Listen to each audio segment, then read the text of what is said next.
Hi everyone, today we are going to learn about glycosides and the drugs which lies under this category, that is a glycosides category. So we already know about glycosides which we have learned in pharmacognosy 1, and this in detail about the glycoside along with the three drugs which are present in pharmacognosy 2, that is unit 2 of pharmacognosy 2. Okay, so here we mostly focus on the drugs which are given, and apart from that, firstly we need to mention to what are glycosides and their importance, and to which category it belongs to, the drug belongs to, the crude drug which has been given in your examination, so to which category it belongs to. So firstly we will learn today about what are glycosides. So just I have given a brief introduction about these glycosides. So as you already know about the remaining all things which we have already studied in pharmacognosy 1. Okay, so what are glycosides? So that's the most important question which we need to know. Okay, so glycosides are organic substances which on enzymatic or acid hydrolysis produces a glycon part and a glycon part. Okay, which produces a glycon part and a glycon part. This glycon part is also known as non-sugar moiety, and whereas the glycon part is also known as the sugar moiety, whereas the sugars can be like rhamnose, lactose, mannose, etc. Okay, so when a glycon part and a glycon part, with the help of a linkage, they form a complete structure or molecule, that is glycoside. Okay, so a structure containing a glycon part and a glycon part with a linkage is known as glycosides. Okay, so the linkages could be with the help of O or C or S, etc., and hence these are known as O linkage, C linkage, S linkage, etc. Okay, and the most essential point is the glycon part. Okay, the glycon part which is present inside the glycosides is the most essential one which produces the pharmacological activity. Okay, so glycosides having the glycon part which is the most essential one for producing the pharmacological activity. That's the most important thing. Next, we have a category known as anthracene glycosides. Okay. Next, we have the category that is anthracene glycosides. This is one of the category of glycosides or type of glycosides. Like we have so many classifications, right? Types of categories which are under glycosides. Right, so in that categories, one of the most important category is the anthracene glycosides. Other than that, we have cardiac glycosides or steroidal glycosides. Okay, next flavanols, etc, etc, etc, cyanogenetic. Okay, so in that, one of the important one is the anthracene glycosides. So why we are studying anthracene glycosides is as we are having senna and LO. Okay, senna and LO in our drugs which are being given in this category. This senna and LO belongs to the category of anthracene glycosides. Okay, they comes into the category of anthracene glycosides. So this is one of the category of glycosides, or simply we can say one of the type of glycosides which is mainly found in dicot plants and many other families. So these are mostly found in the dicot plants. Okay, dicot plants, monocotyledon, dicot. Okay, so in that category is dicot plants, mostly it is present in the dicot plants and many other families. So the glycon part of this category is formed by head to tail condensation of estate units. So these are made up of estate units in such a way that the head, okay, in such a way that the head is been attached to the tail of the prior one. Okay, above we are having a head and tail estate unit, to the tail again the head of the another unit is been attached. Okay, in that way the whole structure is formed. So head to tail estate units are been attached to one another. Okay, and that is about the egg glycon part. Okay, and contains different egg glycon moieties, and they also contain different egg glycon moieties like anthraquinone. Okay, as you can see here, like anthraquinone, okay, anthrone, anthrol, dianthrol, okay, oxanthrone, dianthrone. So these are the various moieties, egg glycon moieties to which they are been attached, and they are found in the form of derivatives. They are not found in original form. Okay, they are found in the form of derivatives in many of the drugs like aloe, rhubarb, cascara, etc. Okay, next, the anthraquinone is the parent molecule which is present in different forms. So anthracene, or we can also say as anthraquinone derivatives or anthraquinone glycosides. Okay, so this anthraquinone is the parent molecule. This is the parent molecule which is present in different forms along with methyl, hydroxymethyl, carboxyl, next dihydroxyl phenol, tetrahydroxyphenol. So along with that, the parent molecule has been found. Okay, what is the parent molecule? That is the anthraquinone. Okay, next, if this anthraquinone is reduced, then it produces anthranol and anthrone. Okay, it produces anthranol. Here you can see this is the anthranol and anthrone. Okay, when anthraquinone is reduced, it produces anthrol and anthrone. Next, coming to anthrone, which is pale yellow substance, non-fluorescent and insoluble in alkali. Okay, the property of anthrone is it is pale yellow substance, non-fluorescent, and it is insoluble in alkali, whereas anthranol is brownish yellow in color, fluorescent in nature, and soluble in alkali.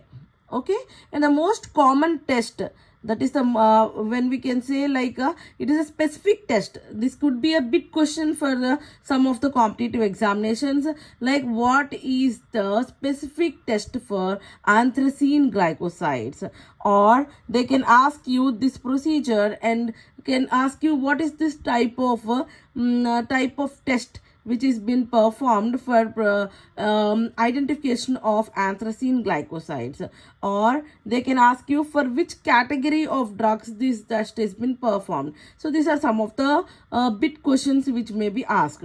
So in that, what we do, that we take the drug and we just boil it with the ether. Okay, not boil, we extract it with ether or any other organic solvents. Okay, and then we add caustic soda or ammoniacal soda, and then you'll get an aqueous layer or ammoniacal layer. Okay, to that it will show when this ammoniacal layer is been produced. Okay, ammoniacal layer and organic layer, two layers will be differentiated. This ammoniacal layer will show you the pink or red color. Okay, indicating the presence of anthracene glycosides. Understood, right? So here what we are saying, we are taking the drug and we are mixing it with ether or any other organic solvent. Then what we are doing after extraction is completed, we are taking the filtrate, and to that we are adding the caustic soda or ammonia. Then you are getting an ammoniacal layer or the aqueous layer, to which two layers have been formed, like the ammoniacal layer or aqueous layer and the organic layer. To that, the aqueous layer or the ammoniacal layer shows pink or reddish color. Okay, so this pink or reddish color indicates the presence of the anthracene glycosides. Okay, so the categories which we can see under this are the under this are the aloe, cascara, senna, rhubarb, and hypericium. So these are some of the categories which we see. And then now coming to the drugs. So firstly, the senna. Okay, firstly we are talking about senna. So senna, it is the synonym of senna are Tinnavelli senna, Sunamukhi, Indian senna, okay, Alexandria senna. So all these are the synonyms of senna. Okay, Tinnavelli senna, Sunamukhi, Indian senna, Alexandria senna, American senna. Okay, all these are the synonyms. Next, biological source. biological source. It is been obtained from dried leaflets. Okay, from which part it has been taken? It is been taken from the leaflets. So it has been obtained from dried leaflets of, okay, Cassia angustifolia. Okay, Cassia angustifolia, which is also known as Indian senna. Cassia angustifolia or Cassia acutifolia, which is also known as Alexandrian senna. Okay, Cassia acutifolia is Alexandrian senna. Cassia angustifolia is Indian senna, belonging to the family Leguminosae. Which family it belongs to? It belongs to Leguminosae family. Now coming to the geographical source, this is mostly found in Kadapa district of Andhra Pradesh, and also it is found in Uttar Pradesh, Gujarat, and mostly it is found in Tinnevelli area, which is present in the Tamil Nadu. Okay, mostly highly populated populated plant in which area is Tinnevelli. That's why it has got the name Tinnevelli senna. Okay, next coming to the cultivation and collection. Okay, so how we cultivate this plant? Normally they grow wildly they can grow, but whereas when we are going for the medicinal usage, we have to cultivate them. So how we cultivate them? So firstly, the soil should be alluvial soil, well drained soil. Okay, it should not be highly irrigated, water supply should be less. Okay, to the minimum extent the water level. If there is a water logging or a drainage, not drainage water, then what will happen? The plant will not grow properly. Okay, it should be completely fertile, drained, and no water logging system. Okay, like the water అనేది అందులో ఆ ఫీల్డ్లో stagnate అయ్యి ఉండకూడదు, కంప్లీట్గా drain అయిపోవాలి. అలాగ ఉండాలన్నమాట. సాయిల్ వెల్ డ్రైన్డ్గా ఉండాలి, వాటర్ అంతా అబ్జర్వ్ చేసుకునే కెపాసిటీ ఉండాలి, ఎక్కువ అమౌంట్ ఆఫ్ వాటర్ అనేది ఇవ్వకూడదు ఈ ప్లాంట్స్కి. Okay, hope you understood the concept. So now what we do, how we propagate is, firstly the seeds are taken and they are mixed with sand and they are triturated so that the seeds outer surface gets ruptured. By this the propagation can be done most effectively. Okay, these for only for these seeds I am talking about, not for every seed. Okay, so what we are doing, we are taking the seeds and we are mixing in sand and we are triturating it, and then we sow it under the we sow it. Like how we sow it, we are doing the broadcasting method. Okay, and between the rows of the plants 30 centimeters distance has to be maintained. And next, generally per year 2 times sowing is been done, that is during February or March, and after rainy season, that could be after July August season. Okay, and then after sowing within 2 to 3 days sprouting is been done, germination is been done, and then after 2 months, okay, after 2 months the leaflets are been collected. Okay, so here one more important point is the leaflets are collected 3 times from this plant. Okay, firstly, after the tree has been grown to 2 months old plant, the leaves are been collected. After 2 months of the leaves have been collected, then 1 month they are been left for new growth of the leaves. So after 1 month again the leaves are been collected, and again after 4 to 6 weeks the third collection is been done. Okay, understood, right? The first collection is after sowing 2 months we have to wait and we have to collect the leaves.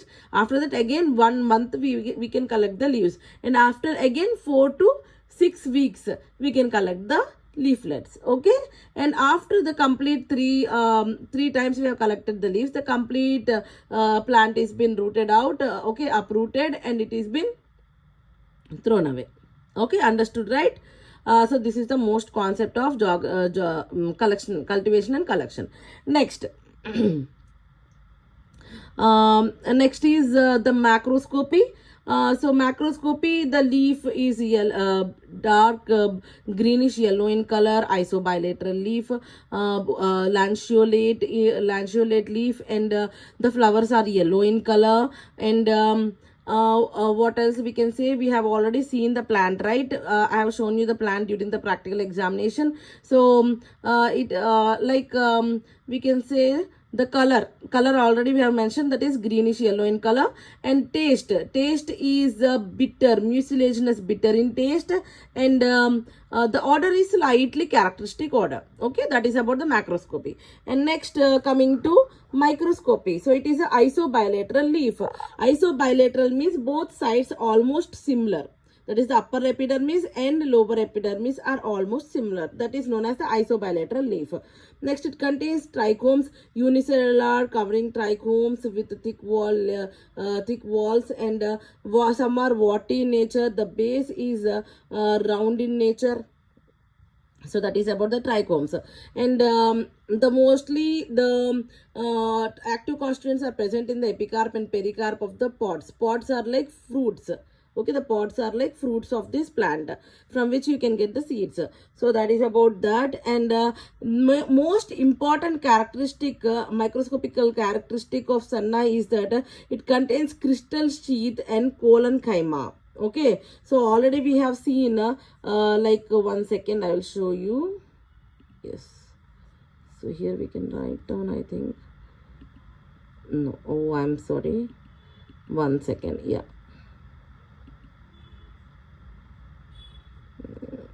yeah, I got it. Yes, so already we have seen like this, and our structures like this. Yes, right? So this was our leaf, right? So this was the upper epidermis and this was the lower epidermis. So we have already seen beneath the upper epidermis and lower epidermis we are having the palisade cells, and followed by the spongy parenchyma, right? But in the midrib region, in the lower epidermis, we have seen mostly the collenchyma over here, right? We have seen the collenchyma in the midrib region over here, right? So that's what the characteristic feature of this senna. And the crystal sheath we have already seen between the that is the spongy parenchyma. We have seen the crystal sheaths, right? So that was about the microscopy. Next, coming to the chemical constituents. So we already know to which category it belongs to. It belongs to anthraquinone glycosides or anthracene glycosides. So the most important chemical constituent is the sennoside A, B, C and D. Okay, the important chemical constituents of senna are A, B, C and D. Okay, and other chemical constituents are like amodin, okay, chrysophenol, next flavanol, camphorol. So these are the remaining chemical constituents. And this is the structure which we see for senna. So as we can see, these are the benzene rings, these are the aglycone part, and this is the glycone part which has been attached. And here as we can see the R. So if the R stands for COOH, if it is in trans form, then it is sennoside A. So RCOOH, if it is in meso form, then it is sennoside B. And in the R place, if it is CH2OH, if it is in trans form, it is sennoside C. And if it is in meso form, it is sennoside D. So that is the basic structure which you need to draw and you need to explain. Okay. Next, chemical tests. When we speak about chemical tests, we have Born-Trager's test. So here already we have discussed in general about anthracene glycosides. In that we have seen the Born-Trager's test. Here what he is saying is the leaves are boiled with dilute H2SO4 and filtered. Firstly they are boiled with dilute H2SO4 and filtered. To the filtrate, the benzene or ether or chloroform, any of the organic solvent is been added, and to the organic layer is separated out. Okay, and to that add ammonia. Now you will get an ammonical layer. Okay, this produces the pink to red color. Okay, this produces pink to red color. That was about. Okay, that was about the chemical test. So because of the pink and red color, it indicates the presence of anthraquinone glycosides. Okay, or anthracene glycosides. Next, uses, it acts as a laxative, irritant of large intestine, and also gripping effect. Like gripping effect means during motions. Okay, during motions we have a severe like stomach pain, right? Not all motion like loose motions we face that problem, right? So during such cases the senna has been given so that you will have a relief from that pain, that is the gripping pain. Okay, so you have that relief from that. So in that case it has been given. And coming to adulterants, so as we can see here, adulterants are like dog senna, cassia, that is which is known as cassia obovata. Next American senna, that is Arabian senna. Next cassia monata, Cassia Montana, which is Madras Senna. So these are some of the important chemical, adulterants which are been given for Senna. So you need to mostly remember this. That is the dog Senna, that is Cassia ovata. These are given as GPAT questions or any competitive exams if you want to write. Sometimes these are been given as a question. Okay, so that is about Senna.